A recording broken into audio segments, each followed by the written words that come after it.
interact with you folks and to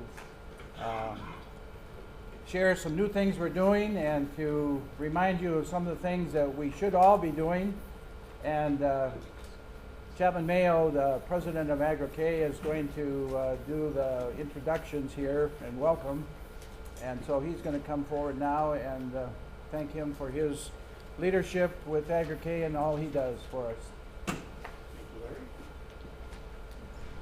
I'll second Larry's good morning and welcome to today's events. First of all, before I get started, I would like to thank Dale Christensen and Larry, because these guys are the guys that make this event happen, and the small fruit seminar, which will happen on Saturday. They've been the driving force behind pulling these things together, and they've been really, I think, well-attended events, and growers have really gotten a lot out of these events. So my appreciation to both of them for, as well as Eric, who's the technological whiz that makes it all pulled together as well too. So thank you to them. I just wanted to say, for those, I see a lot of familiar faces, and that's great. There's some new faces as well too. But for those of you who are not familiar with Agro-K at this point in time, Agro-K is actually, we're celebrating our 40th anniversary this year. So it's a real milestone for us. We're quite proud of that.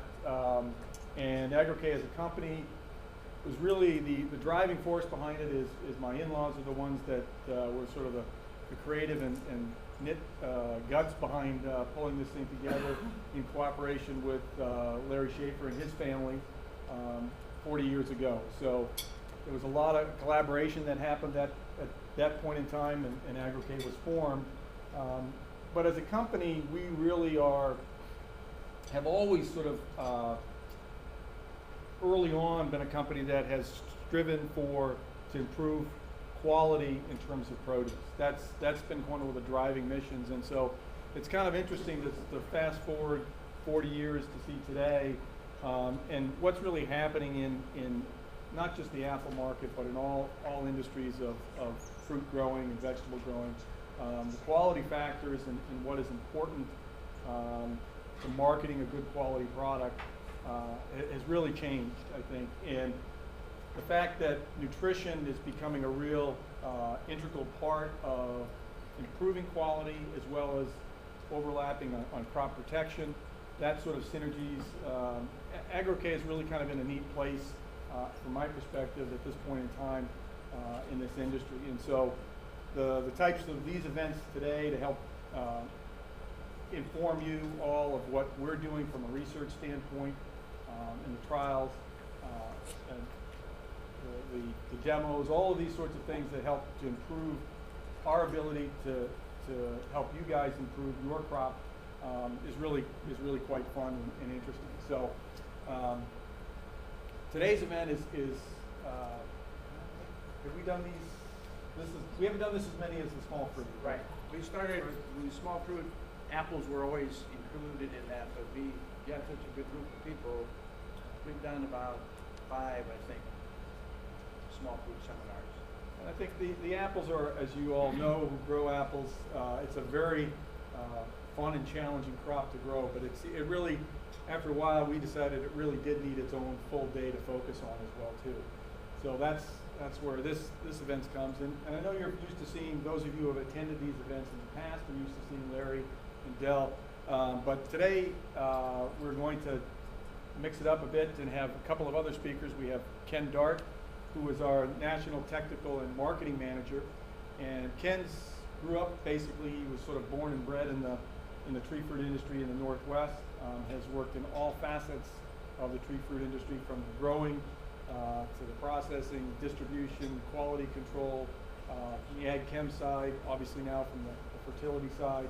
He's a horticulture major from Washington's WSU. Really, I think you really enjoy his presentation in terms of how nutrition plays a really critical role in fruit quality. The other person, new face that you're probably going to see today, is Rick DeYoung, who's back there.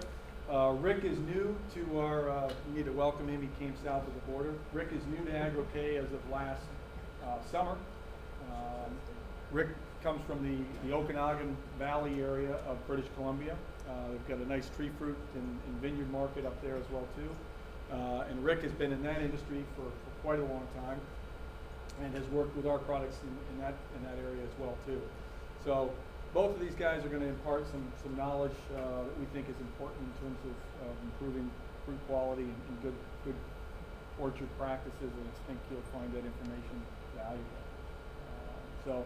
And then we'll obviously rely on our mainstay, Dale Christensen, to impart wisdom on all of us. He's sort of our guru in the local area, so it'll be always good to hear from him. So I think we've got a really good event today, and I think you'll really appreciate the information that we share. So thank you again. Welcome.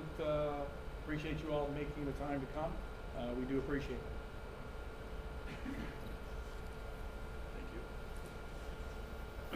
Well, Dell being a former educator, and I had some teaching experience, he said one way to get the attention of the students when you start something is to give a quiz. And I said, oh, Dell, we're not going to give a quiz, are we? So, well, we'll kind of tone it down and call it a survey. So we're going to pass out this survey, and we want you to objectively as you can score this. You'll see what it is. So would you look at the survey for a few minutes? And we're asking you to score it, one being your greatest concern. You might have 1 or 2 1s and a lot of 2s or 2.5s and maybe some 5s. And what we're trying to do here is really, we realize that you as growers, there are so many areas and avenues that you must manage. It's just not nutrition. It's just not good soil fertility. It's just not marketing. It's all of these things that you as growers face. And so by being aware of that and helping you address that, we hope today to encourage you and give you some input that will further help you address that. So weather, of course. Maybe this past year was, we had a lot of wet. We had people that had hail. Growing issues. And there's a lot of different growing issues that you might see as a big concern and maybe not. And then some of the issues on quality, the bitter pit, some russeting, cracking.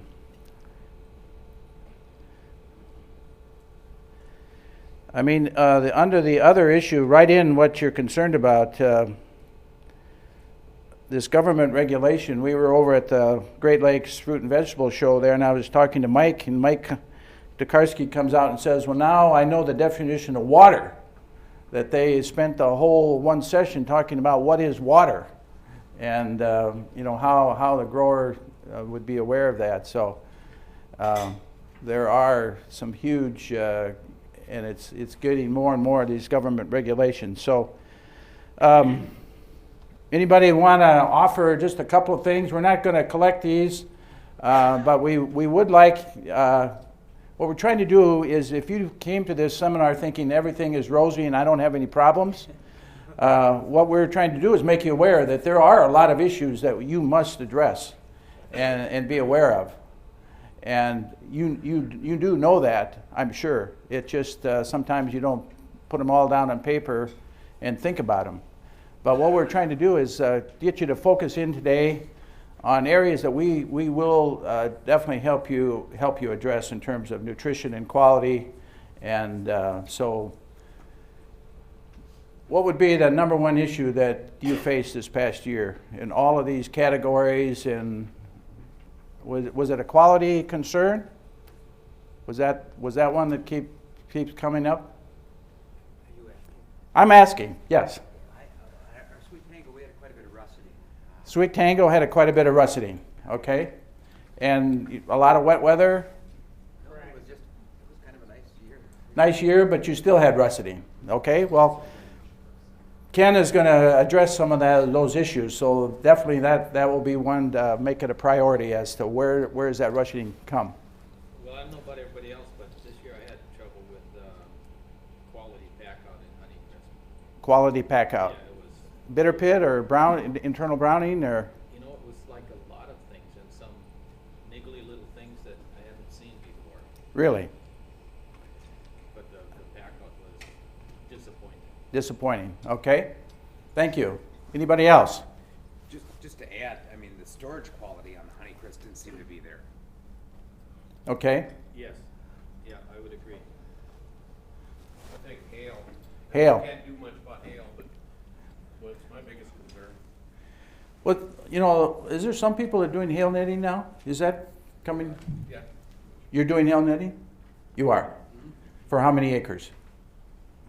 Just a couple. It's over our Sweet Tango, and all of our new plantings of Honeycrisp are going to get hail on it. Hail netting. Well, we'll be interested in hearing reports back on that. Yeah, we will. Tom, Spring frost. spring frost. Blossom and freezing. I thought we missed that this year. Well, we did. You didn't. We came out okay, but Okay. So frost is growing apples in Minnesota. You know, given this what's happening right now, we had a 73-day temperature. That soil is warming up. Those buds are going to start swelling. That's definitely going to be an issue. That's definitely going to be an issue that you're going to face. Anybody else going to? Yeah. Dave. Winter 2015 lack of snow and compromised the root systems, the feeder root systems on the trees and made them real weak coming into the spring. So you had winter damage In the root system. in the root. Okay. cracking on my Sweet Tango. Cracking. So there's discussion about Sweet Tango that genetically it's starting to deteriorate and decline. Has anybody picked up on that or heard about that? That Sweet Tango, not Sweet Tango, I'm sorry, Honeycrisp, that genetically over time the reproduction, the quality of the Sweet Tango has gradually slipped. Or Honeycrisp. For Honeycrisp. Which one? Honeycrisp. Okay, you said Sweet Tango again. I know, I'm sorry, I misspoke. I mean Sweet Tango. I mean Honeycrisp. Honeycrisp. That was the conversation at the Great Lakes Fruit and Vegetable Show. The growers were raising that question: is the Honeycrisp genetically, is it becoming weaker? Is it not doing what it had in the past? It's declining. Is that the? Are they saying on the old trees? Is it because the old trees? No, the newer plantings just doesn't seem to have that quality that the old trees had. Well, that's interesting because I've sort of figured out that the trees just aren't as long-lasting and vigorous as other varieties. Okay. I sort of call it the Honeycrisp decline. The trees, after they get to a certain age, start to die and then die quickly. So do you think that's related to the quality of the fruit, just the age of the trees, like he was suggesting? I'm raising that as a question to you. Have you seen that? Do you have an old Honeycrisp block and maybe some newer plantings, and where do you see the problem? How are the newer plantings doing? That will be part of the discussion, and Ken will address. What age of tree are you referring to? How old are you talking about? Well, I have some original ones back from 91 Okay, on standard, so which you're talking 17, 18, 20-year-old type trees. yeah, Okay. plus. And those had some of the quality issues this past. Yeah, and I hadn't really thought about relating quality issues to the age of the trees, because I know the trees are suffering on a serious Okay. decline after 15 to 18 years. All right. It No. might be that that's a variety that has to be replaced after X number of Well, I years. think that's the way the thinking is going now, at least my thinking is. Yeah. Anybody else have something that they want to raise to us? What we're trying to do is stir the pot. Get everybody thinking about what we need to address today in our seminar, in terms of quality, in terms of good healthy trees, and so. I wonder if it's just the sky on Honeycrisp or if it's the rootstock that it's growing on. And maybe Ken can speak to that. We're going to give him a chance to address. Let him talk. Okay. So your question is? Well, no, I'm just adding to it because I've also seen the same thing on M7 rootstock, that the Honeycrisp, my older Honeycrisp, are starting to die off. My younger ones are able to make it through some of the tougher wears and through some of the tougher issues. Okay. And quality issues on the old trees and the younger trees, or both places on the Honeycrisp? No, quality seems, I guess I haven't noticed as much of the quality fruit thing, other than, the storage thing was real bad last year. Okay. Not near what it's been in the past. All right. We saw an odd, one of our blocks, older trees, had internal browning that we couldn't pin down as to what it was. It wasn't bitter pit. We actually talked to the people in Madison about it, and they came back and said that it was some kind of heat-related stress that happened to the actual fruit. But we didn't see it at any of our other orchards, and we have 4 different orchards. It was just in one block. In Honeycrisp? Honeycrisp, yes. Okay. Senescence? Pardon? Isn't it called senescence? I thought I heard that. They didn't, I didn't hear that. They didn't suggest that. And so what did they call it? Well, they said it was internal browning. That's Internal as far as they browning. went with it. But it was the oddest thing. You couldn't see it from the outside of the fruit. You had to cut into it, so if you were packing it, it would pass. It would. And then you cut into it, and it had these veins going into it to a browning, rotting core. Really? Yeah. So we ended up just leaving everything out. Welcome to the club. Yeah. Right. We just left it out in the field. Well, I'm going to ask Dell. He's going to come up now and carry on a little bit as to some of the data and research and experience that many of you growers provided us. We've been doing tissue test, fruitlet testing, as well as sap testing, and so we're going to share just a little bit of that. So, Dell, come on ahead. I think I've stirred the pot enough. All right, good morning. I'm not sure if I'm supposed to stir the pot any further or throw it out or what. Go ahead. Anyway, I'm not going to spend a lot of time on this section this morning. We want to give as much time as possible to our guest speaker who have come in and have a lot more years of experience and can continue the dialogue that I think is excellent, where we can look at the problems and really zero in on what it is that we're trying to accomplish and try to understand better how to control some of these issues.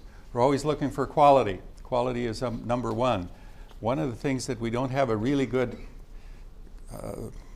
sort of a descriptor for is the quality. Are we talking about appearance, color, flavor, sugar levels, the bricks, all kinds of different possibilities there. So I'm just going to whiz through. We've done this very similar presentation before, and I'm doing it probably more for the new growers, or the new attendees, I should say, to the seminar. We also have this on DVD, so if we go through too fast, you want to revisit it again, talk to Eric afterwards or sometime today, and we'll make sure that we get a copy of this very similar presentation. But there are a number of conditions, contributing factors leading to the disorder. And Ken will talk about a number of these here as we go along. But we have storage conditions, the nutritional balance.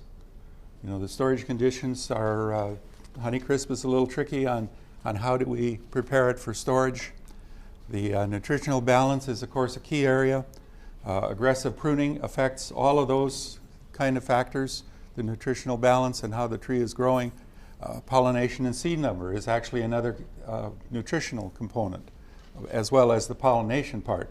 We saw a presenter from university who was sort of a pollinator expert, and he had been to China, and he showed a picture of there they had gotten rid of the bees, killed all the honeybees, so they have to go up with ladders and actually pollinate by hand a number of the apple trees. So you think about labor. You want to add that to your activity in the spring. Crop load, all of these things you've all known about, but putting them all together maybe puts a little different light on it. Fruit size, light penetration, age of the planting we just heard about. What's been the soil moisture, the erraticness when you're out where you have irrigation and dry land, why it can be relatively, I say relatively simple, but when you are living in Minnesota, things can change, or Wisconsin or wherever. Weather regime, that we'll see as far as the temperature and all of that. Harvest timing, the urge to pick early, to get it into the market early, can affect, of course, what that quality fruit is like.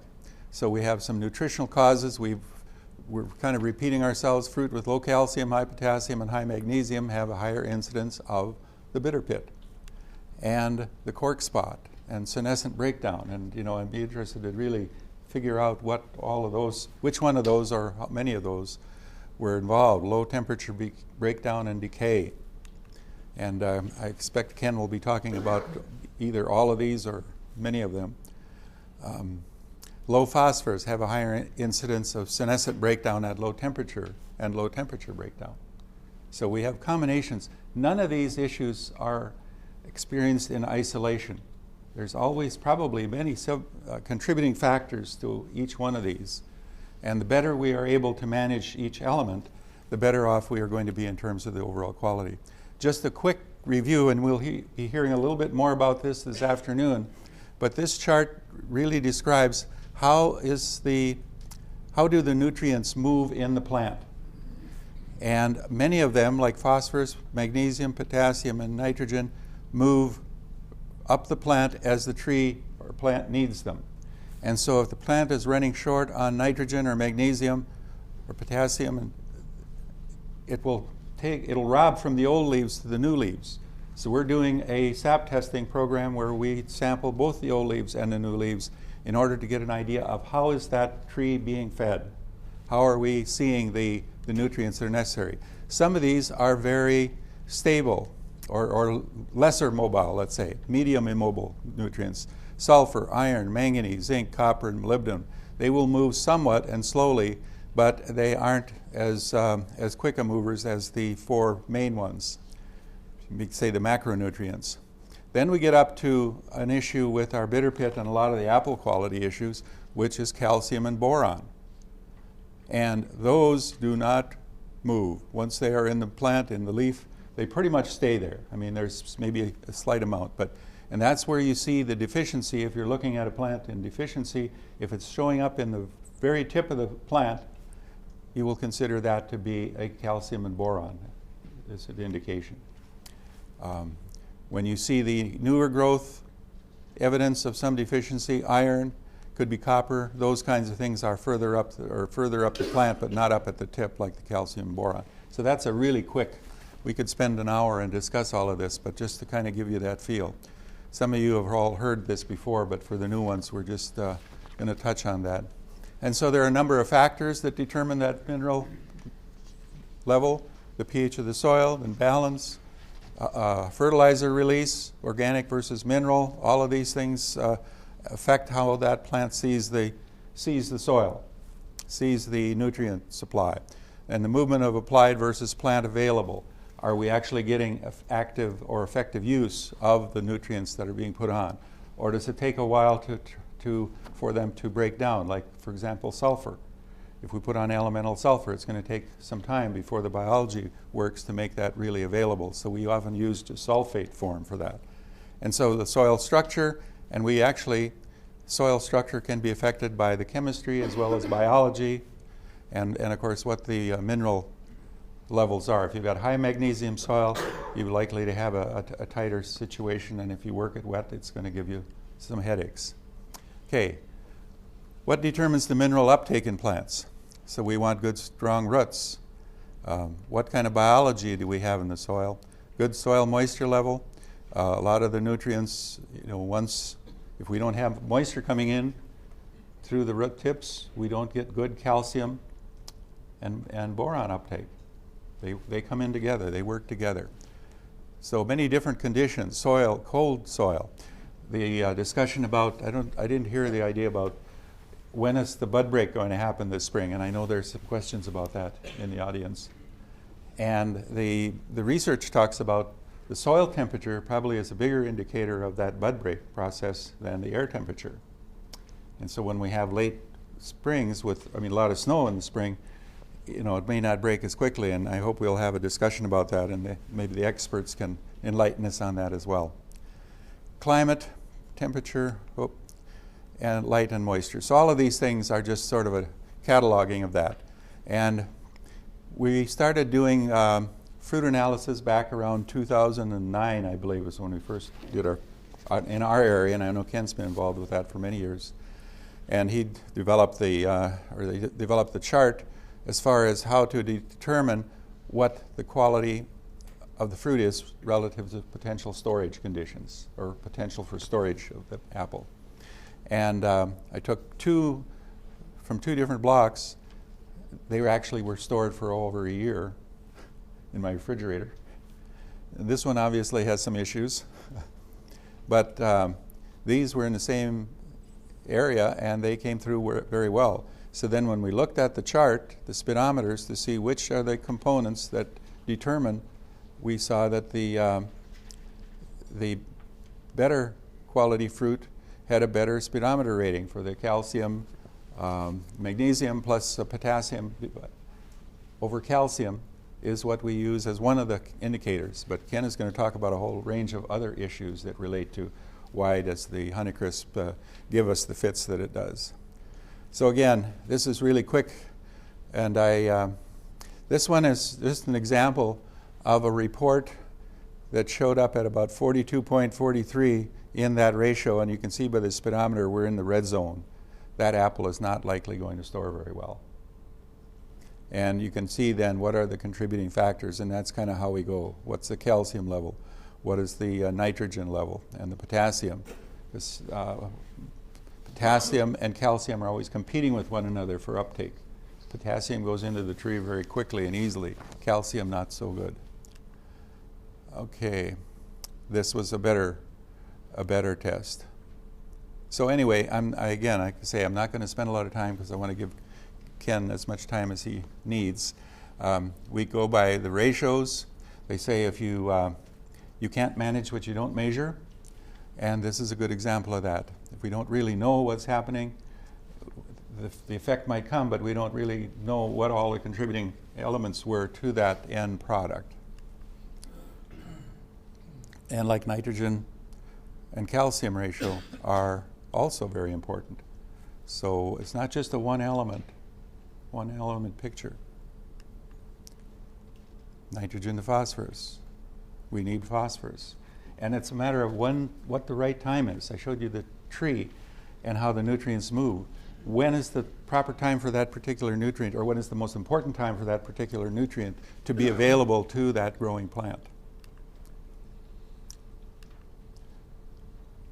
And this is on your handout. You can read that. And again, hopefully it'll pique your interest as far as what that process is if you haven't heard this before. Here we have a classical bitter pit situation. And that's a tough picture to look at when you're trying to sell good Honeycrisp. But we can track it back then to certain management factors and to the conditions we described earlier. There's some really interesting differences even within a tree. And we made a chart then of what some of the reports looked at, and we see that this is sort of a contradiction almost, because the potassium levels on the good fruit were higher than on the bad fruit. And we're thinking that's contrary to what we would expect. But then we look at the ratios, and we see that it is the good fruit has the lower ratio, the bad fruit has the higher ratio. And the calcium, nitrogen to calcium ratio is the same, or the bad fruit showed up to have higher levels. So it isn't so much the individual nutrients and what their level is, it's the ratios. How are they in relation to the other elements that we're looking at?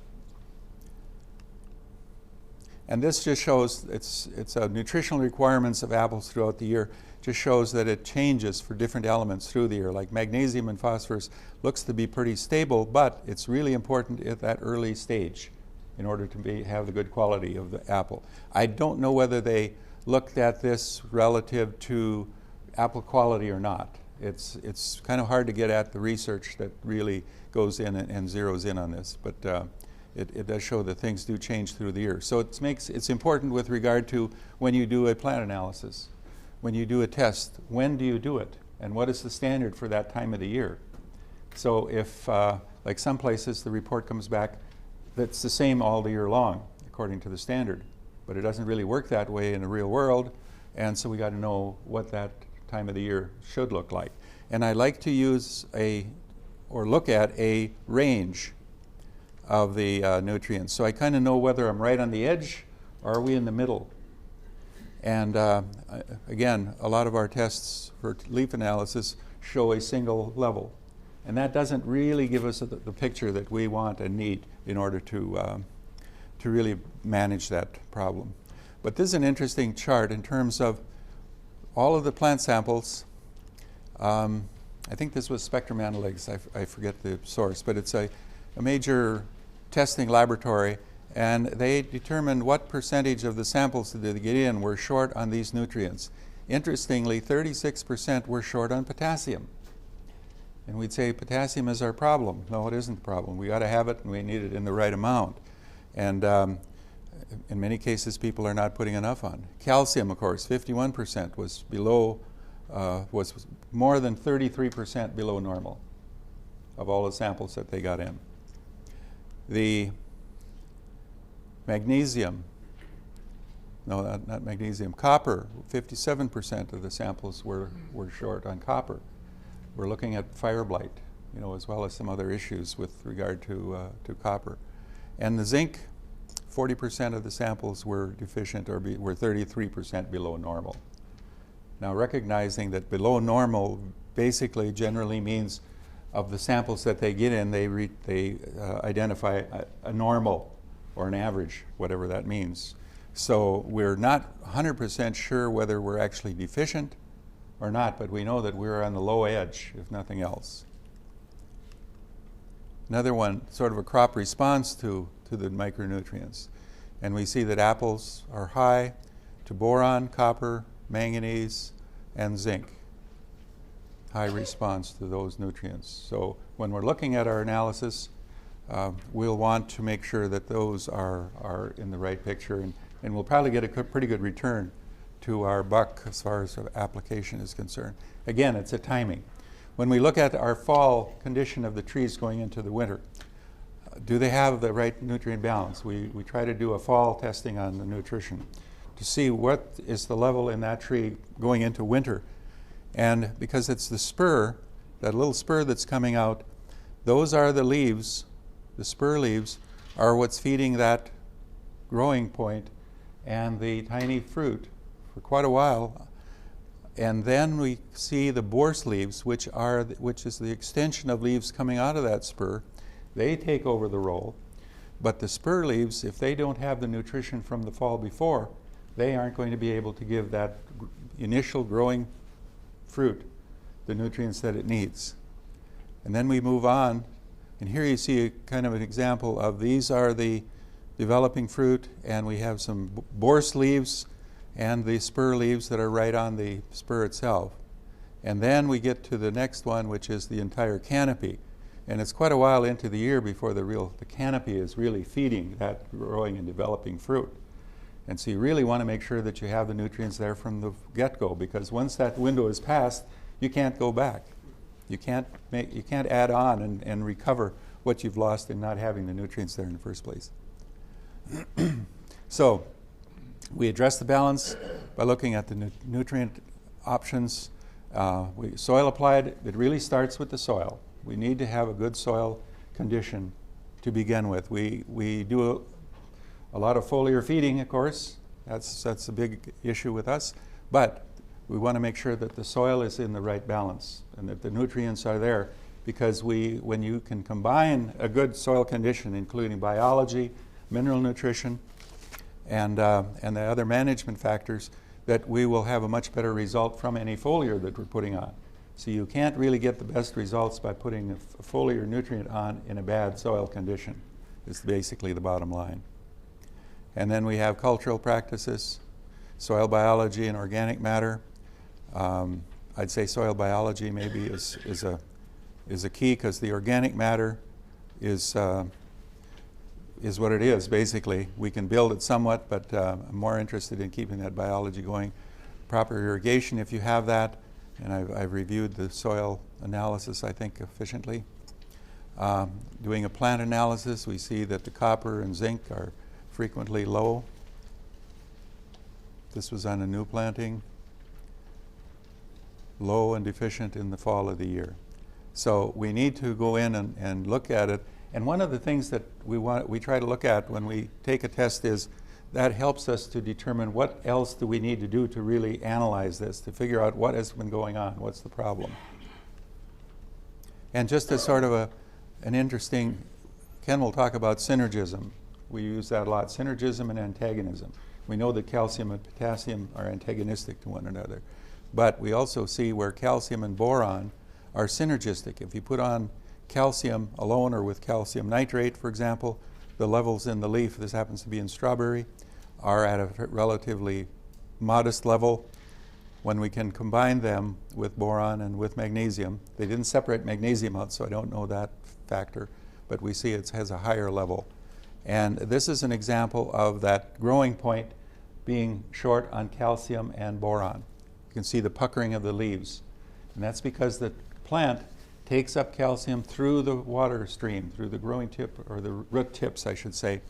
And if it's extremely high humidity, the plant doesn't transpire. And so it doesn't provide that pump effect to bring the calcium along with the water up into the leaves. And I've seen it on raspberries in a greenhouse situation where it was so hot and humid that the tree or that the plant couldn't transpire, and therefore it was actually getting that puckering on raspberries, and that's a rarity to see it that bad. But this is a good example and explains a lot about how that calcium boron issue and nutrients work on apples as well as it relates to bitter pit.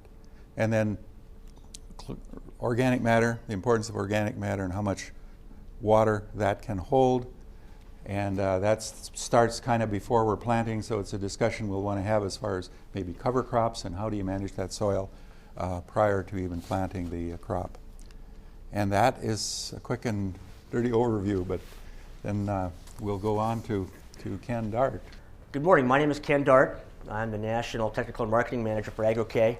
And as Chapman mentioned, I've been around tree fruit most of my life. From a small child on up, changed irrigation for my grandparents and uncles, and really developed a love and a passion for the tree fruit industry. And so what I want to talk about today is something that's probably you're tired of hearing about, is quality issues in Honeycrisp, in particular bitter pit, internal browning. So, but I want to have this be a very informal discussion. I don't want to sit here and just, regurgitate stuff to you. I want to have some interaction. So please feel free, if you have questions, thoughts, comments, feel free to bring them up. Now, I am from Washington, but I've spent quite a bit of time in Wayne County, New York, in Michigan, so I'm more familiar with a lot of the Midwestern issues with Honeycrisp than you might expect from a person who is based in Washington. And so I'm familiar with some of the differences that really occur between the Pacific Northwest, Wisconsin, Minnesota, Michigan, New York. One of the biggest differences is organic matter. You guys have much higher, in most cases, not every case, there are some sandy soils in Minnesota and Wisconsin, some in Michigan too, but in general, you have higher organic matter in the Midwest and East than we have in the West. Also, the rainfall patterns are different, and that makes big differences, both in terms of the bitter pit and the internal browning. Your winters are more severe. You have a more compressed season than we have in Washington. In Washington, we have the moderating effect of the proximity and the temperature of the ocean right off the coast. Also, the impact of the mountains prevent, in many cases, not every case, but many cases, prevent that cold Canadian air from sinking down and impacting us like it does you folks. So there's some differences there. We have to take those things into account, especially on a picky, temperamental variety like Honeycrisp. We can also talk about Sweet Tango, but primarily most of you have Honeycrisp. We can talk about Sweet Tango as well. So when we're talking about the quality issues related to Honeycrisp, number one, of course, is bitter pit. Number two, and especially this past year, internal browning. Also, color. Getting rid of the first two, but still maintaining good color. People buy apples with their eyes, right? That's what they do. Housewife goes in, she's buying that apple. Based upon what she sees, she wants color. In bitter pit, we have a lot of risk factors that are really key that you understand when you're growing these apples. So we'll talk about the risk factors, also having an accurate analysis of percentage of loss due to bitter pit. Some people don't really understand how much they're losing because they analyze what's coming out of the pack out, not what's on the tree. In many cases, you have higher levels of actual bitter pit than you may think because all you're analyzing is what's coming out at the back. But you have to analyze how much do I have at harvest? How much is being left on the tree that's bitter pit? How much is being thrown on the ground that's bitter pit? It may be higher than what you expect. If you can measure something, you can manage it. But the key thing, you have to be able to measure these issues and be able to manage them effectively based upon that. Management tools. What things we can do as a manager, as a farmer, to reduce these risk factors and do a better job and improve the packouts and improve the storability of the Honeycrisp and Sweet Tango. What to avoid? When a doctor first gets his license, he takes a Hippocratic oath. What that means is, first, do no harm. In many cases, we unknowingly, unintentionally do things that damage what we're trying to achieve. So first, do no harm. What to avoid? If you can avoid things, there's no cost in that. It's just a matter of understanding. So this is a no-cost way to begin to eliminate some of the problems that we're unintentionally creating in many cases. What to focus on? What do we need to put our attention to minimize the risk factors and the issues that create the bitter pit or internal browning or things that reduce color or reduce storability of the Honeycrisp? And some common misconceptions. There's a lot of mythology out there as it relates to Honeycrisp apples in particular. Internal browning. We'll talk about the causes as far as what is known now. Internal browning is very much a work in progress. University guys don't really give you a whole lot of information. They'll give you some. It's not exactly as dialed in terms of the science as bitter pit is. But we'll talk about impacts of weather, climate, soil, which is why you have it bad some years, not others. Nutritional impacts. Percent color at harvest. The amount, the form, the timing of nitrogen has a huge role in that, tied together with your climate and organic matter in the soil. The timing of your rains. The summertime rains, when you have high organic matter, you can't control it, but it's going to have an impact on your color, as well as your storability and your bitter pit. Plant growth regulators, the PGRs, they have an impact on color as well, or can, either positively or negatively, depending upon which one and how you do it. Potassium in the micros. If you're weak on potassium and some of the micros, you're not going to have the color you want generally. Or at least if you do get it, you're doing it with one arm tied behind your back.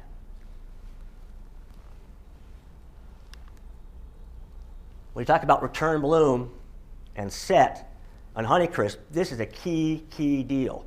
It has a major impact on how much bitter pit you're going to have, the flavor of the fruit,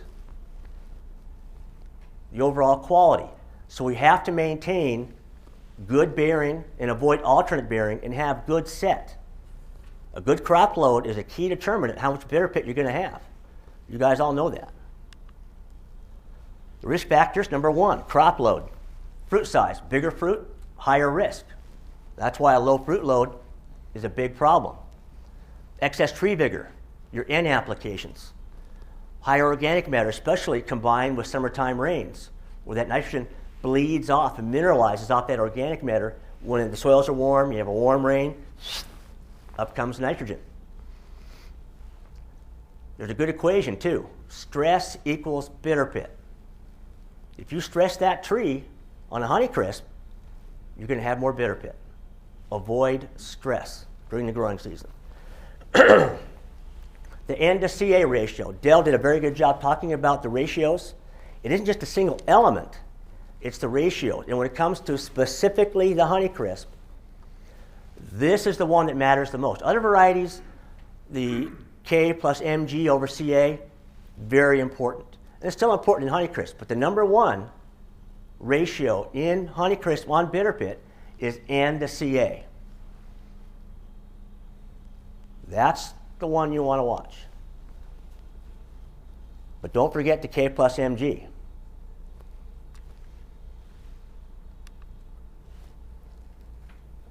I'll talk about it again. High organic matter soils, if you have high organic matter soils and you have summertime rains, you're at higher risk.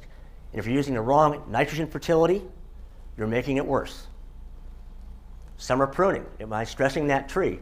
Am I causing fast regrowth? Those are things that will add to your bitter pit issues. How much bitter pit do we have on the tree at harvest? Not just in your pack out, but at harvest. How much are you losing in total? It's probably more than you might expect. It's not just the percentage of what's picked and packed, it's what you start out at harvest with. Percent loss also during the 30 days at post-harvest, 30 days in storage, 60 days in storage, 90 days in storage. As the Honeycrisp crop throughout the nation gets bigger, the ability to store that fruit 60, 90 days has become more and more important. There's a lot of lower quality fruit coming out of the lower areas, the southern districts in Washington, where it's hot, which is a bad site, a bad location for Honeycrisp, that doesn't store very well. So they're blowing it out the door. If you can hold your fruit 60, 90 days, those prices are going to tend to come back up in most cases. The ability to store that fruit is a big factor down the road in being profitable with Honeycrisp. Any questions so far? You guys have been easy on me. Thought you guys might pick on the guy from Washington. Our management tools, site selection. What I tell the guys in Washington is, don't grow it where it's hot. Watch really high organic matter soils. Sometimes you don't have a choice, but where you do have a choice, cooler, good air drainage, moderate organic matter, very beneficial.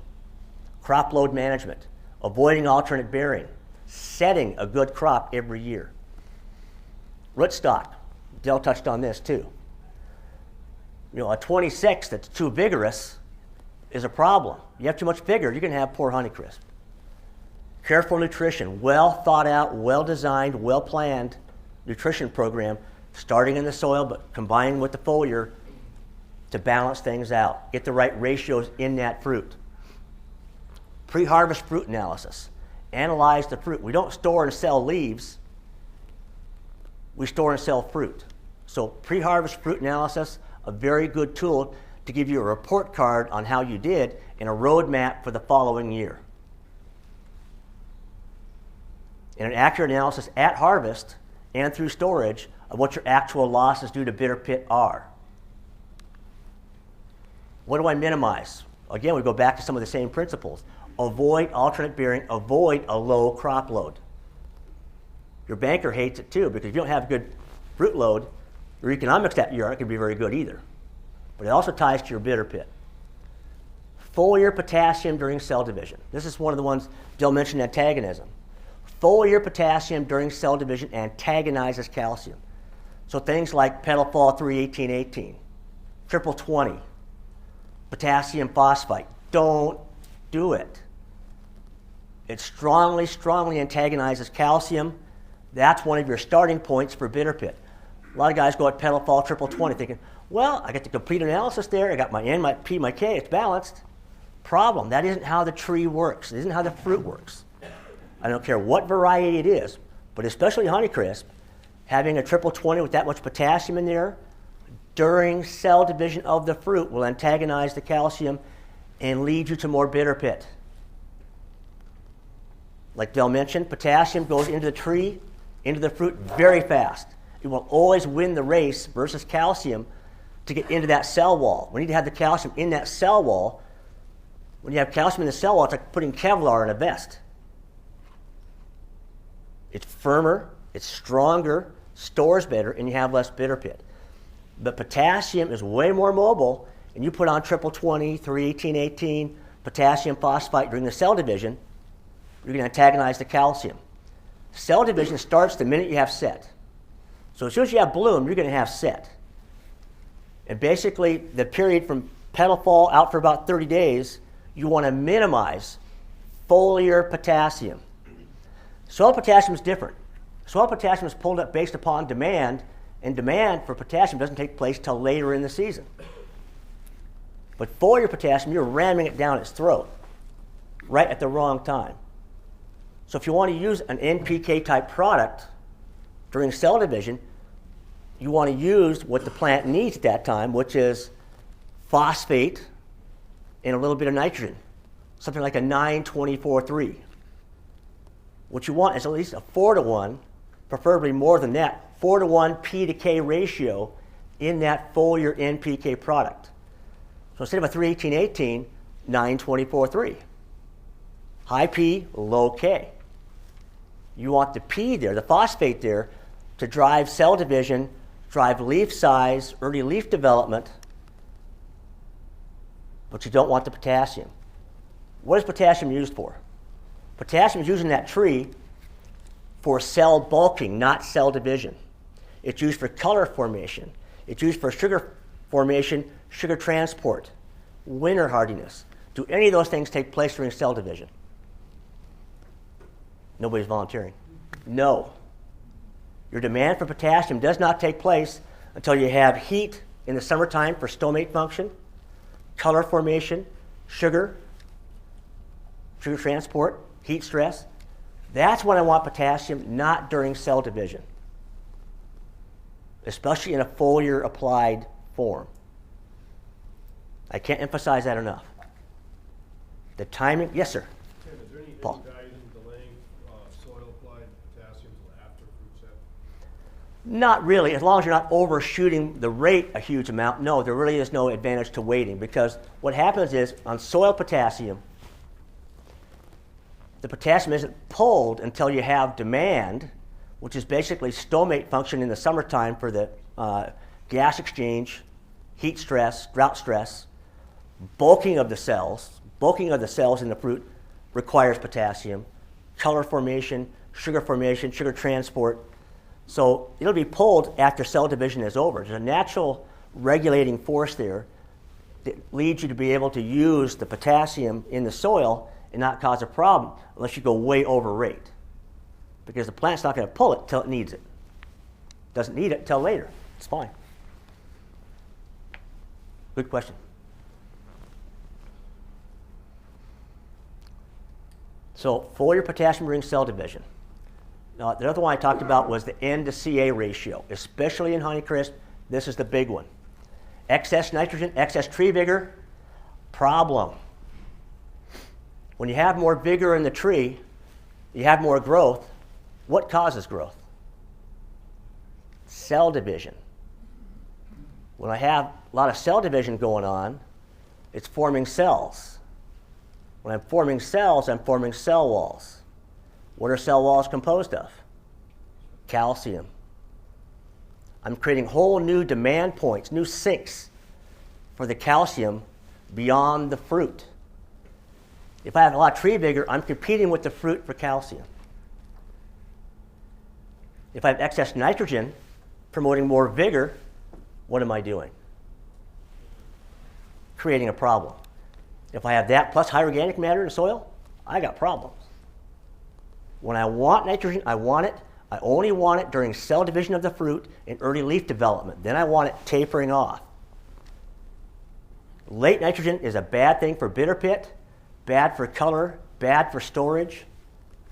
You want the N early during cell division, early leaf development, then you want it tapering off. Stress. Stress equals bitter pit, especially in Honeycrisp. So if you could irrigate to manage drought stress, if you're set up for it, very good tool. In Washington, we're 100% irrigation because we couldn't grow a tree without irrigation. It'd be sagebrush. Jackrabbits pack lunch between sagebrush. I mean, it's just nothing there without irrigation. Salts. How many of you use Epsom salts for magnesium deficiency? Nobody volunteering? I imagine a fair amount of you do. It's a cheap form of magnesium. The problem is on Honeycrisp, they're very sensitive to foliar salt applications. Calcium chloride. When you apply chloride or a salt to that tree, you're stressing it, leading to more bitter pit. It also has a bad impact on the lenticels of that fruit, so they won't store as well. In our area, it leads to more sunburn. We have very high sunburn potential. It's high desert climate. But in your case, the big thing to worry about is anytime I'm applying a salt, I'm temporarily stressing that tree. Every time I hit it with a salt, stress. So when I hit it with Epsom salts, calcium chloride, the last thing you want to do in a bitter pit. If you're going to use Epsom salt, would a spring application, soil application be something that might be beneficial if you're deficient in magnesium? The question was, if you couldn't hear it, what if I use it in the soil? You know, to cure the magnesium deficiency that you have. The problem with doing it that way is magnesium has an early peak demand. Magnesium is the core component of chlorophyll. So as the leaves come out and they begin expanding, they're forming the chlorophyll molecule. The core component of that is magnesium. You can't get it out of the soil fast enough to support that. So what you want to do is use a low or no salt form of magnesium in the spring as the leaves are ramping up, and like Dell mentioned, post-harvest. That's the best way to do it. If you look at the magnesium DL or things like that are not a salt-based material, you can get the benefit of the mag at the right time, which is exactly what you're going after, without having the salt. Formulation matters. What you really want to zero in on, what I call the 5 R's. Right nutrient, right time, right form, right mix, going to the right place in the plant. So, right nutrient, right time, in the case of magnesium, during rapid leaf development. Right form means avoid the salt, use a dextrose lactose or an amino acid, something that doesn't have the salt load. Going to the right place, the leaves. Great question. Important question. So when we talk about the N to CA ratio in the fruit, anything above 10, watch out. You really like to be below 8. When you want to look at that is in the fruit itself just prior to harvest. Any questions to these points at all? Can it get too low for quality? I've never seen it be too low. That takes a huge amount of work to get it. That's a lot more calcium spraying than you probably want to do. So I've never seen it too low. But if you're in that 6 to 8 range, in that ratio, N to CA, you're doing well. 6 to 8 is what you want to shoot for. Thanks, Dale. So what do we want to maximize? How do we want to address this as a management issue? First off, we have to start the minute we have cell division on Honeycrisp. Other varieties aren't as particular, but if it's Braeburns or it's Honeycrisp, anything that's really bitter pit prone genetically, you got to start at bloom because that's the start of cell division. So when I have bloom on Honeycrisp, I'm going with foliar calcium right off the bat.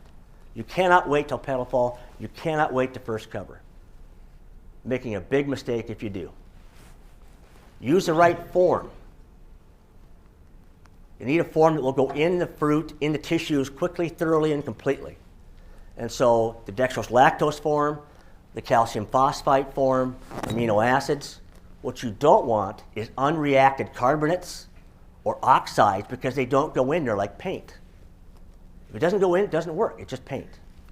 So the form of calcium you use is very, very important. Also the right rate. You got to move the needle. Got to move the needle. And so 2 to 4 quarts on apples is where you want to be. In the case of Honeycrisp, you're leaning towards 4 quarts of most of these materials. Yeah. Like a calcium nitrate, there's a lot of calcium that comes with some nitrogen. Yes. Question about calcium nitrate. Calcium nitrate has some advantages and some disadvantages. Calcium nitrate is very soluble, goes in very quickly and thoroughly. The problem is, not more than about 3 or 4 minutes ago, what was I talking about? N to Ca ratio. If I'm applying calcium nitrate like EasyCal or NutriCal, I'm getting calcium in there, but I'm getting some baggage. I'm getting nitrate. What happens to my N to Ca ratio every time I hit it with a calcium nitrate? I'm screwing up my N to Ca ratio. Is that helpful? No. Be aware of the formulation you're using. Calcium nitrate foliarly leads to more bitter pit. It leads to more vigor. It'll make fire blight worse. It'll make fire blight run worse. So calcium nitrate foliarly, I'm not talking about soil now, foliarly, not the right tool. It gives you the calcium, but you get this collateral damage, this collateral baggage from the nitrate. Calcium chloride, too salty. Calcium chloride. Too salty. Also, when you apply it early like that, it's pretty hot on those tender leaves. They'll wind up, burning on the leaf margins, and that's stress. It's bitter pit. It also, over time, if you're hitting it again and again with the chloride, by the end of the season, your leaves look pretty thrashed. And so chloride's a very effective form of calcium, but again, the baggage of the chloride, tough. Thank you. Now, foliar calcium can't do it all, but if you use the right form at the right rate, at the right spray interval, in the case of Honeycrisp, it's got to be a tighter spray interval. It can't be a 14 to 21 day type deal. You got to be in there 5 to 7 days as much as possible. Now, I understand there's weather comes in and keeps you from getting in that soon sometimes. But as much as you can on Honeycrisp, especially if you have a light fruit load, especially if you have high organic matter, you're going to want to maintain as much as possible 5 to 7 days. A Gala doesn't need that. A Red doesn't need that. Honeycrisp, Brayburns do.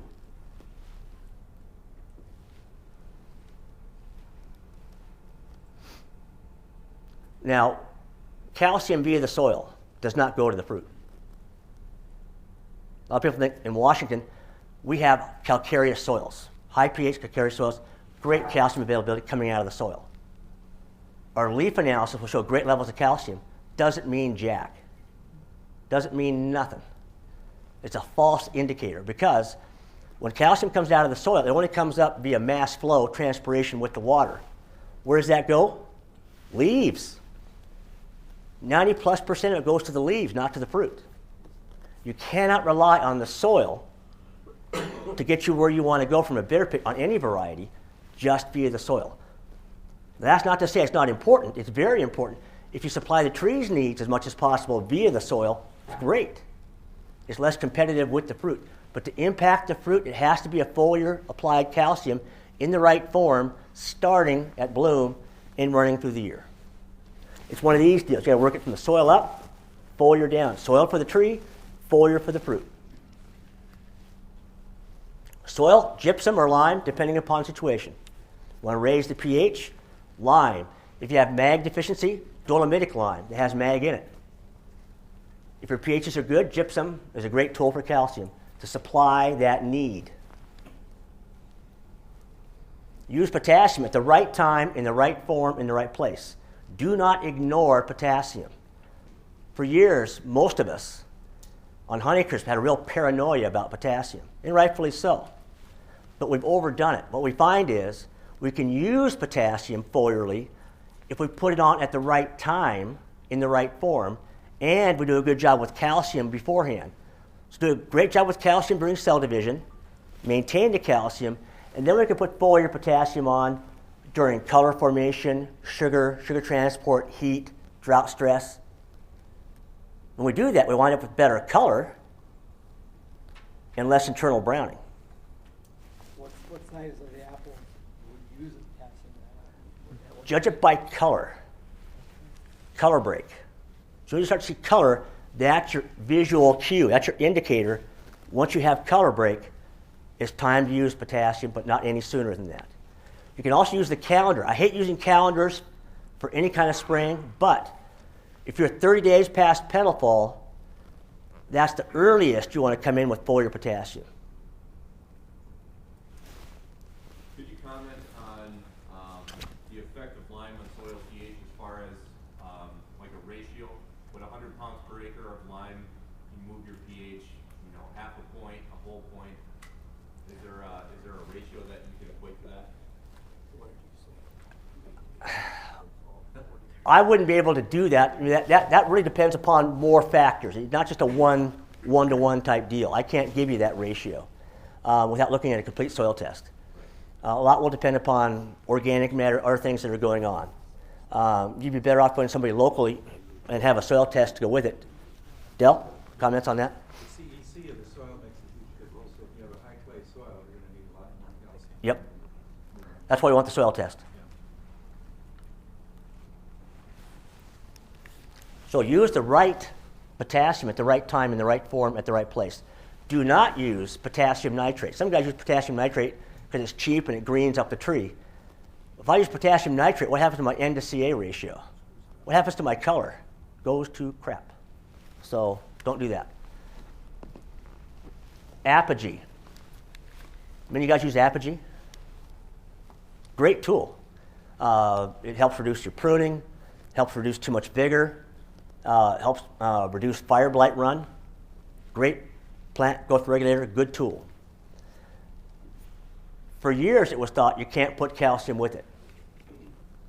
And when are we applying Apogee? We're putting it on during cell division. We're putting it on right during peak demand for calcium. What a shame not to be able to use that ride for calcium, right? Well, we've done a lot of work with WSU, University of Massachusetts, University of Idaho, looking specifically at calcium phosphite, System Cal, System C-Cal, mixed with Apogee, and we can do it with Apogee and not deactivate the Apogee, but only the phosphite form. We have some data over here on the side, some brochures, or some data printouts from those trials showing that we can use calcium phosphite with the Apogee and not lose the value of the Apogee and be applying calcium with that ride during peak demand for calcium. Any ride you can use with calcium during that cell division window, take it, but be smart about it. Balanced tree growth. Avoid too much vigor. Excess vigor is a bad deal. Summer pruning, underneath the light little tips. It's going to cause regrowth. It's going to cause stress. You're going to have more bitter pit. People who hedge in the summertime on Honeycrisp, pretty dicey. Do pre-harvest fruit analysis to give you a report card. For years, we talked about doing a golf ball sized and pre-harvest. I've been doing fruit analysis for 15, 18 years now. And when it boils down to it, I no longer use the golf ball size terminal test. I use the pre-harvest test. The pre-harvest test will tell you a couple things. It'll give you those ratios that are so important that Del showed you. But also, it gives you a report card how you did. It'll also give you an indication of how well that fruit will store, or if you have to blow it out the door. It's a good risk management tool to go along with your regular harvest management measurements. Will that fruit store 90 days, or will it be blown out the door? It also gives you a roadmap for the following year. What do I have to do the following year to improve upon that measurement that I got from that fruit analysis? Is there a point where you could do it during the season and still have an effect later in the season? I mean, was there a point, when does the point come where you say it isn't going to make any difference what you do now? That's why I dropped the early fruit analysis. The question was, is there a point in time when I can take a fruit analysis earlier in the year and have actionable information to do something to change what's going to happen. The problem you have is the only time you get calcium into the cell wall is during cell division, and that's a 30-day window. By the time you get 30 millimeter fruit, that window is just about closed. So really, there's nothing you can do with that I've seen that's usable with that early test. The pre-harvest one, 7 to 10 days pre-harvest, closer to harvest the better, that one is actionable for the following year.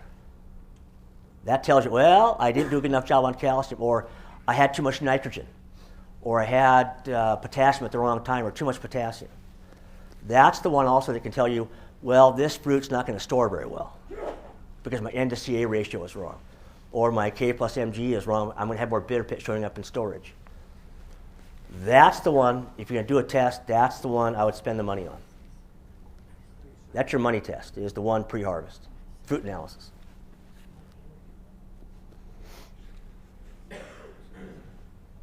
Yes? You aren't saying that after 30 days that calcium doesn't do much good? That's not what I'm saying. Okay. I'm glad you brought that up. Okay, what I'm saying is you can't get any more in the fruit when cell division is over, and that's about a 30-day window. But you still have to maintain it because all the fruit is a storage vessel. As you have ongoing growth in that tree, ongoing cell division, that's a sink for calcium. If you don't support that tree's needs, guess where it's going to get some of the calcium? So just to be clear here, you still would suggest foliar calcium? Absolutely. Okay. There's the cell division window, which is when you maximize the calcium going into the cell. Then there's what I call the maintenance window, which is after that you have to maintain it, otherwise you lose what you've achieved during cell division. So there's cell division window, maintenance window. Yes? You used to use, let's go back to potassium. You used to use KDL on strawberries, and if I thought we were going to get a frost. 4 years ago, we had the same kind of frost that killed all the apple flowers from, say, 6 feet down, and everything above was fine. Is there a use for KDL on a tree at that point? You hit a key issue. I'm very glad you brought that up. My use of KDL during that time is strictly for frost protection. But I don't use it as insurance. That's not how you want to. The only time you want to use KDL is if during cell division, is if I have to. If I don't have to use it, I don't want to use it just for insurance.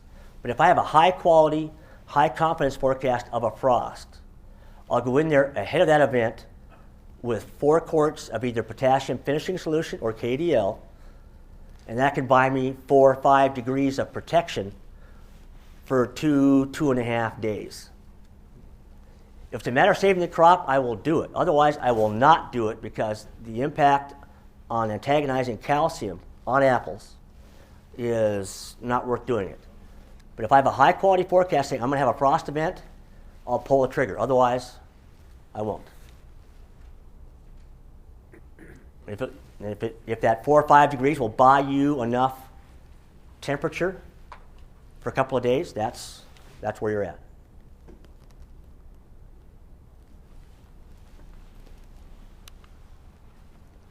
Common misconceptions. Calcium is calcium. No, it's not. Formulation will dictate how well it goes in. It'll dictate what baggage it has with it.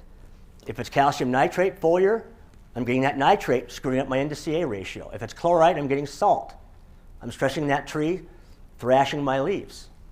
If it's calcium oxide, it's not soluble. It's like paint. Unreacted calcium carbonate, same way. It's paint. Doesn't go in. So formulation of the calcium matters. Another misperception. Oh, I don't need calcium until petal fall. No. On Honeycrisp, Brady Burns, anything that's prone to bitter pit or that you want to store, start at bloom. If a guy waits till first colony moth cover, for instance, cell division is mostly over by then. Apogee has to go on without calcium. 90% true, but you can put it on with calcium phosphate. System Cal, System C Cal, will go with the apogee. We have the data, replicated trial data from University of Massachusetts, Dwayne Green, Don Elving at WSU, and Essie Falahi, University of Idaho. Multiple years, it's over there if you want it. So we can use that ride with the apogee and get calcium at the same time. Must totally avoid potassium. I was in this school 4 years ago, 5 years ago. You can use potassium foliarly if we wait to the right time, use the right form, and do a good job with calcium during cell division and maintain it. If we do a good job with potassium, we'll have better color, less browning, better storage, better balance, and the trees will be a little bit hardier going into the winter. So later on, you can use System Cal and potassium at the same time, Once cell division is over, then I can bring in the potassium. but still compete with some Cal, System Cal. Well, you mentioned System Cal. And System Cal, let me back up a step. Phosphites are a great tool. But like most tools, there's a double-edged sword going on. The phosphite forms, the system cereal, all system products are phosphites, right? Okay. Phosphites create a root flush, which in the spring is a very good thing. In the summertime, especially if you have any kind of organic matter or any kind of nitrogen floating around in the soil solution, and I put on something that stimulates root activity, root uptake, and bringing things up, I stop with any phosphites unless I have a really good reason. I stop with the phosphites if I don't have a really good reason at color break. And use the Vigor Cal, less expensive. I don't have that N coming up from that phosphite root flush. So System Cal, System C Cal, very good tools, but unless I have a really good reason, I stop using them at color break. What would be some of the reasons you would use a disease? Severe disease issues. Other than that, I would not be using a phosphite past color break.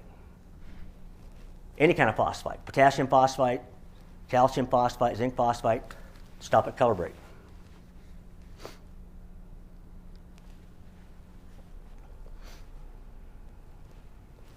N is N. No, it's not. The form of N you use is crucial, both foliarly and soil. In the soil, what you want to have happen is when I want N, I want it. When I don't want it, I don't want it. I want N for cell division, for my fruit size, early fruit growth, early leaf development, then I want it tapering off. Calcium nitrate in the soil, not foliar, but in the soil, calcium nitrate's a great tool because it's quick, it's fast. I'm also supplying calcium. I'm not dropping my pH. We don't sell it, but calcium nitrate in the soil can be a good tool. The soil-applied urea forms tend to last longer. And if I have high organic matter soil kicking in late anyway, that can be a compounding factor on my N to Ca ratio, not where I want to go. Be very careful of the form, the rate, and the timing of your soil-applied nitrogen. Ken, so an ammoniated nitrogen for early growth, the appropriate ammonium sulfate? If you don't have a pH issue, it can be fine. Be aware that it will drop your pHs. If you're starting with a low pH, ammonium sulfate's just going to take it down further. Nor does it have any calcium in it. So just bear those things in mind. Do you ever factor in a large electrical storm with nitrogen?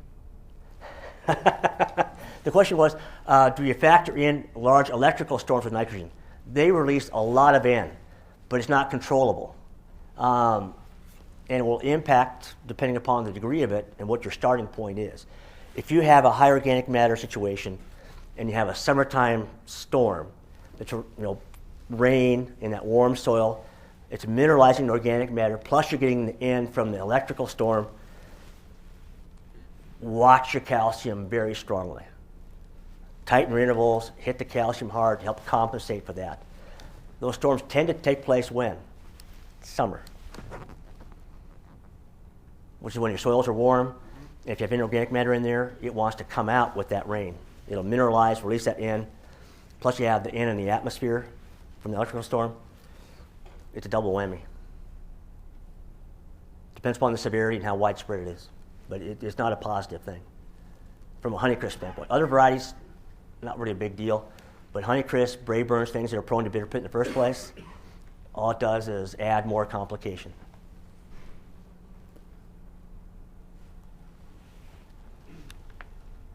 Internal browning, nutrition, organic matter, climate, especially late season rain and high organic matter. These, again, internal browning is a work in progress. Universities spending a lot of time on this, still learning about it. But what appears to be deficiency of potassium. But this doesn't mean go out there willy-nilly with potassium. Use soil potassium at appropriate levels and foliar potassium in the summertime after cell division's over in the right form after you've done a good job with the calcium. If you're too low on phosphate, if you're low on phosphate during the cell division of the fruit, you don't get good cell organization in the fruit, that becomes a problem. How many of you guys have sliced fruit? If you want good sliced fruit, phosphate like 924-3 applied during cell division really helps on the white flesh color on sliced fruit. High organic matter soils, summertime rains, electrical storms combined with that, more problems. If you're weak on the micros, especially zinc, magnesium, copper, manganese, in certain situations, can be an issue, a risk factor. You want to talk more about browning at all? Go ahead and we can certainly delve into it.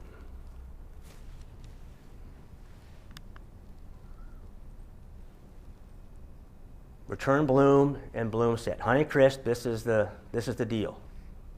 You don't want over thin, but you need to thin to have return bloom. Do it very carefully, very carefully. Also, in a light crop year, you want to set as much as you can. We'll talk about boron and moly, molybdenum, very key deals. Also, if you're overly vegetative, if you have too much N, tree doesn't want to set. Watch the N from a set standpoint as well. Plant growth regulators have an impact on that, and post-harvest nutrition has a big impact. So we want to balance nitrogen. We want to have the right rate, right form, right timing of N. Don't overshoot because it'll stay vegetative. It won't set. You won't have as much return bloom. Boron for pollen tube growth. Also, as Del mentioned, boron synergizes calcium. Boron during cell division synergizes calcium, makes it work better. It'll improve your bitter pit situation. If you look at a wall, a brick wall, look at a brick wall, you see the bricks and you see the mortar. The bricks are calcium, the mortar is the boron. So in terms of an apple, boron during cell division, foliarly in the right form, critical. Now, boron comes in a variety of forms. The oldest one, the cheapest one, is Solubor. What is Solubor? Sodium borate. Sodium. What does salt do to my pollen? Desiccates it, dries it out.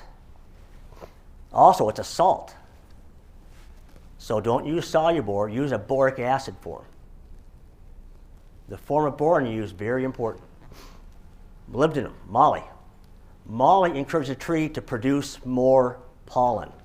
Pollination's a numbers game.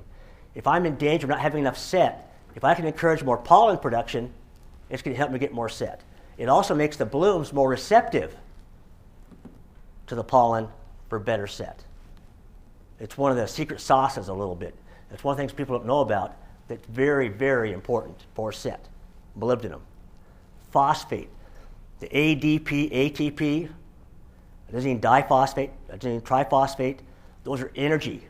When we put on phosphate during cell division, during set, it provides energy to the tree to hold that set, not to drop it. It also improves my flesh quality inside that fruit, but it has to be during cell division.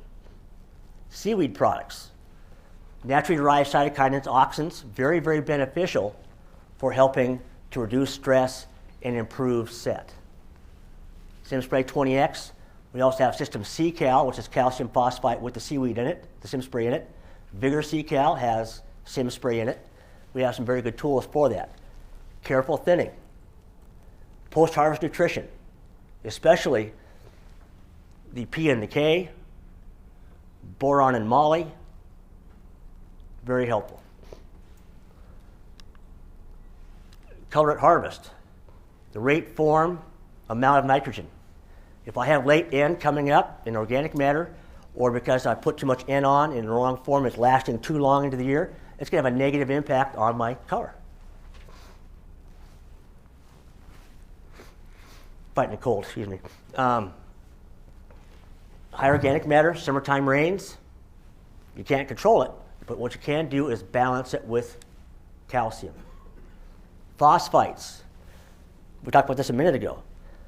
If I have color break and I start using phosphites, if I have nitrogen in the soil solution, the phosphite root flush is going to bring that up.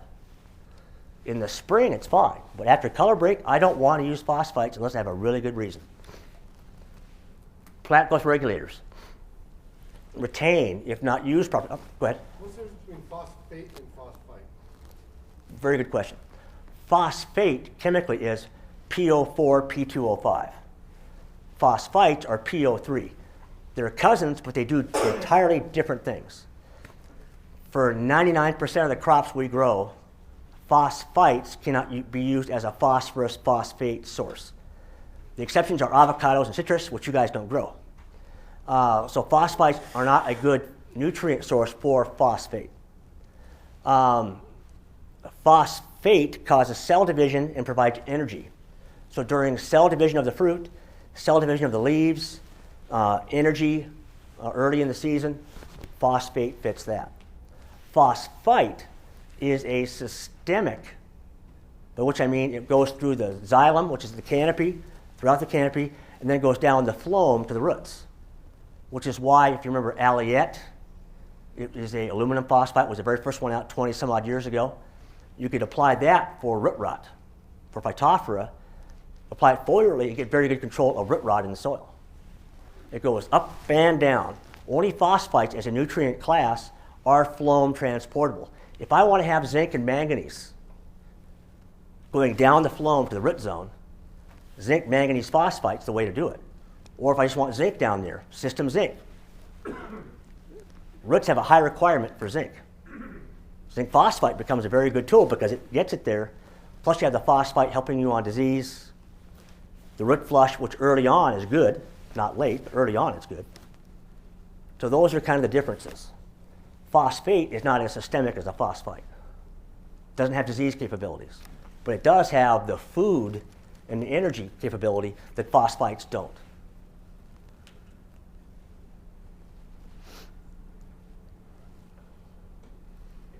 Yeah.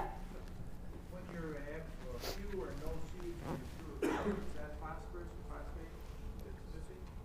There's people saying, I don't have as many seeds in my apples as I used to. Fighting bad cold. The seed situation. Let's talk about first the importance of it. If you don't have good seeds, you're not going to have good calcium levels. Seeds have a big interaction in terms of calcium level in the fruit. A full seed complement is hugely beneficial for fruit quality, calcium, shape of the fruit. Seed complement is dictated by pollination at the start, phosphate, calcium levels. Seaweed levels can impact that. So the seed complement is determined somewhat the year before, but especially that spring. If you don't have good bee weather for good bee activity, or if you have frost at the wrong time, those are things that can impact and lack of phosphate. So that's why you want to do a good post-harvest program. When you go on vacation, the night before, what do? You gas the tank up, right? Most people go on vacation the next morning, they'll gas the tank up the night before. Apples are the same way. If you put them to bed with a full tank of gas, with a good foliar program to store things in the buds, when things take off in the spring, it's ready to go. Key deal. And part of the benefit of that is making sure you have better pollination. Better set, better return bloom. Where's manganese for It depends upon your pH. You know, if your pH is, you know, below about 6.5, 6.4, manganese availability generally is pretty good. If you're where I come from, it has high pHs, 7.1, 7.2 and higher, manganese availability is in the toilet.